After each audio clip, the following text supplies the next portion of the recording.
할렐루야. 아멘. 오늘은 마태복음 30번째 강의입니다.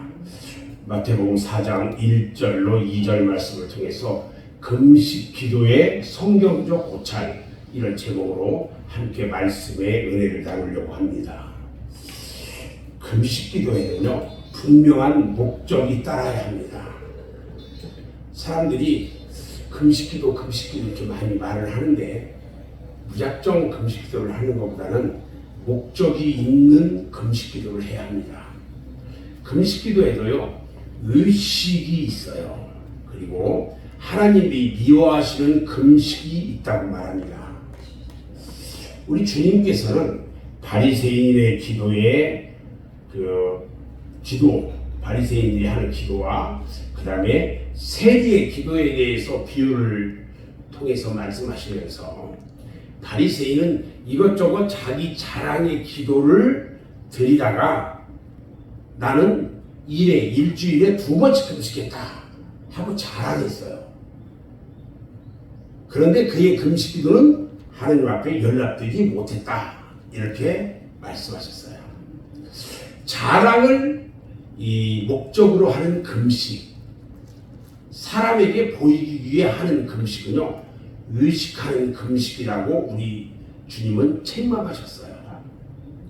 금식은요, 다른 사람이 한다고 나도 할 일이 아니에요. 아무런 목적도 없이 습관적으로 하는 금식도 참 금식이 아니라는 거예요. 성경에서는 금식을 어떤 시기에 하느냐에 대해서 몇 가지로 말씀해 주고 있는데, 첫 번째는요, 죄사함을 받는 기도를 드릴 때에 금식을 한다고 했어요. 사람이 죄의 용서함을 받는 일이요, 금식에 있는 것은 아니에요. 그러나 우리가 우리의 죄를 하나님 앞에 자복하면 의로우신 하나님은 우리의 죄를 사해 주시고 우리의 모든 불의에서 깨끗하게 해 주신다는 거예요. 그런데 회개하는 사람이 자신의 죄를 돌이켜 볼 때에 그 죄에 대한 애통하는 마음으로 금식하며 하나님께 불쌍히 여김을 받기 위해서 금식으로 기도하는 사례가 성경 여러 곳에 나타나요. 예를 들어서 다윗은 시편 51편에 보면 어떻게 말씀하시냐면, 하나님의 구하시는 제사는 상한 심령이라, 이렇게 말씀하셨고요. 자신의 죄에 대해서 상한 심령을 가지고 하나님께 통해 자복하는 기도는 하나님이 기뻐한다 그랬어요. 다윗이 우리아의 아내 밧세바를 범하고요, 그의 남편 우리아를 전방에 보내가지고 죽게 했을 때에 하나님께서는 나단 선지자를 이 다윗왕에게 보내요. 그리고 그를 쳐서 경종을 하셨어요. 나단 선지자가 다윗에게 왕이 불의한 관계로 낳은 아들이 죽을 것이라고 말해요. 그러니까 밧세바하고 이 잘못된 그 관계를 통해서 범해서 낳은 아들, 이 아들은 죽을 거라, 이렇게 말하니까 다윗이 금식하면서요, 밤이 새도록 땅에 엎드렸다고 했어요. 그는 자신의 죄를 자복하면서 하나님께 긍휼히 여기심을 받기 위해서 금식을 했어요. 또 이런 사례가 있죠.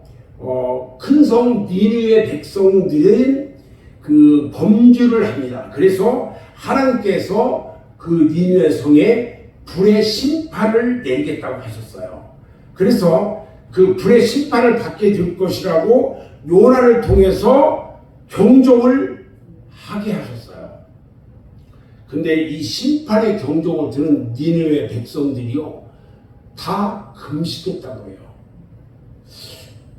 성경에 보니까 니느웨 백성이 하나님을 믿고 금식을 선포하고 물론 대수하고 굵은 베옷을 입은지라 이 소문이 왕에게 들림에 왕이 보좌에서 일어나 조복을 벗고, 왕의 옷을 벗고 배를 입고 제에 앉았다 했어요.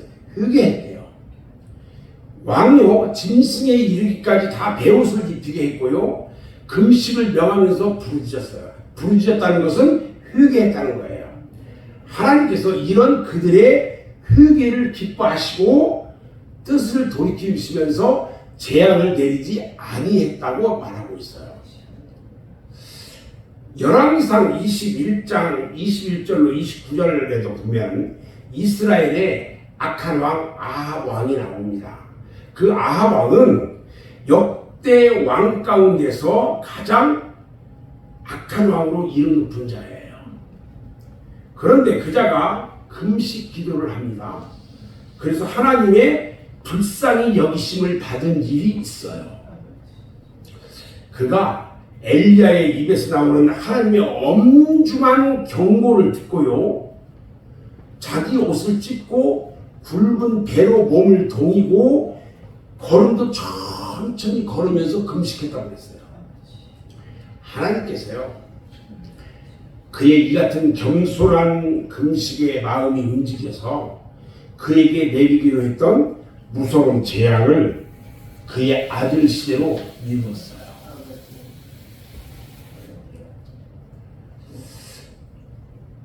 또 어떤 때 금식을 해야 되냐?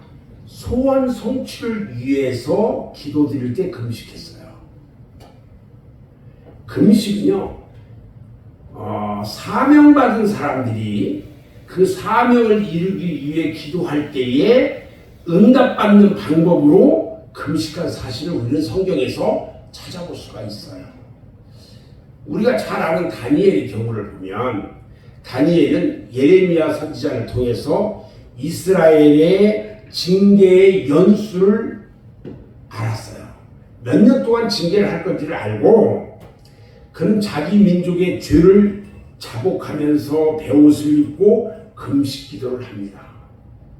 그때 하나님께서는요, 가브리엘 천사를 보내요.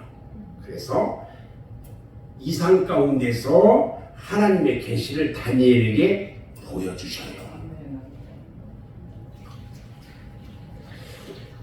성경에 보면 또 안나의 경우가 나와요.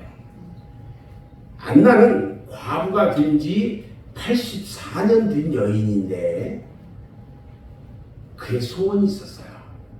그래서 하나님의 성전을 밤낮으로 떠나지 않았다고 했어요. 그러니까 거의 성전에서 살다시피 한 거예요. 그리고 금식하면서 기도했어요. 그리고 하나님 섬기는 생활을 쭉 했더니 이 여인이 자기 평생에 구세주의 얼굴을 바라볼 수가 있었다는 거예요. 아멘. 너무 아름다워요. 저는 안나의 이 모습이 너무 아름답게 보여요. 또 있죠. 마가 다락방의 120문도의 경우, 예루살렘을 떠나지 말고 성령을 받으라고 하신 그 군부의 말씀대로요, 그들이 성령을 받기 위해서 기도합니다. 그 120문도들은요 열흘 동안 모여서 기도했어요.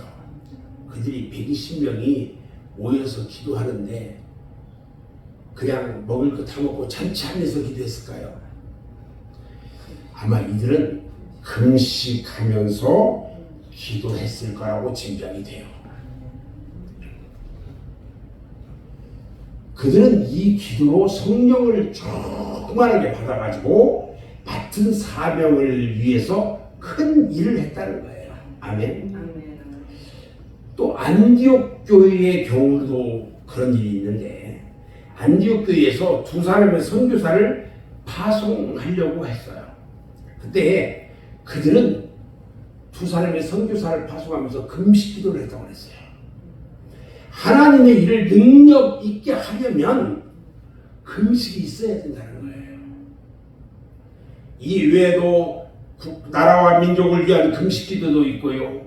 성경에는 한 나라와 한 민족을 위해서 선지자나 혹은 하나님의 종들이 하나님 앞에 금식하며 기도하는 모습들이 많이 나와요.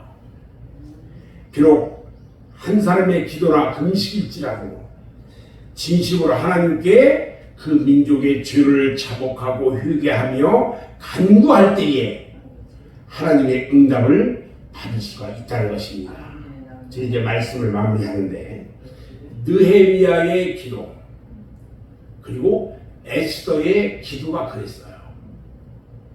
이 같은 금식이나 기도에는 하나님의 응답이 따른다는 거예요. 금식은 하나님의 마음을 움직입니다. 아멘. 불쌍히 여기심을 받아요. 아멘. 우리의 중심과 마음의 진실을 바치는 이런 금식 기도는요, 응답받는 기도의 비결인 것입니다. 아멘. 아멘. 우리 사랑하는 성도들 모두도 하나님 앞에 나 자신의 마음 가운데 있는 그 중심의 마음, 진정한 마음을 하나님께 드리고 금식할 때에 우리 하나님께서는 꼭 응답해 주실 것입니다. 아멘. 그런 모두가 되시기를 주님의 이름으로 축원합니다. 아멘.